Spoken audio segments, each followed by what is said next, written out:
Hello viewers, আসসালামু আলাইকুম। Welcome to Sumi's kitchen. আজকে আপনাদেরকে বানিয়ে দেখাবো থানকুনি পাতার একটি ভর্তা। এই ভর্তাটি যেমন সুস্বাদু তেমনি শরীরের পক্ষে খুবই উপকারী। চলুন আর দেরি না করে ঝটপট আপনাদের সাথে রেসিপিটি শেয়ার করা যাক। তো ভিউয়ার্স, প্রথমে আমরা এখানে থানকুনি পাতা নিয়েছি। আপনাদের বোঝার সুবিধার্থে আমি ভালোভাবে পাতাগুলোকে দেখিয়ে দিলাম।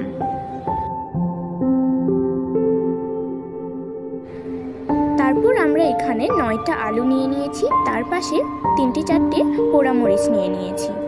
এখন আমরা আলুগুলোকে এবং মরিচটাকে ভালোভাবে ম্যাশ করে নেব। এখানে আপনারা স্বাদমতো লবণ দিতে পারেন।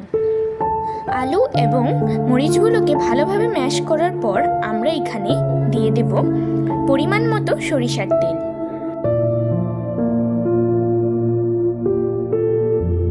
তারপর এই সব উপকরণগুলোকে ভালোভাবে মেখে নেব।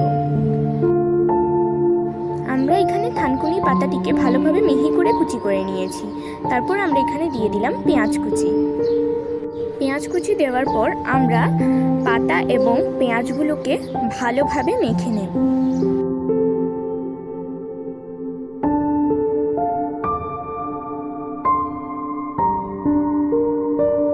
ভালোভাবে মাখার পর আমরা এখানে আগে থেকে মেখে রাখা আলুটি সম্পূর্ণ দিয়ে দেব। আলুটি দেওয়ার পর ভালোভাবে পাতা এবং আলু, পেঁয়াজ সবকিছু একসাথে মিশিয়ে নিতে হবে। তো ভিউয়ার্স, আমার থানকুনি পাতার ভর্তা রেডি। এটা দেখতে যেমন লোভনীয় তেমনই সুস্বাদু।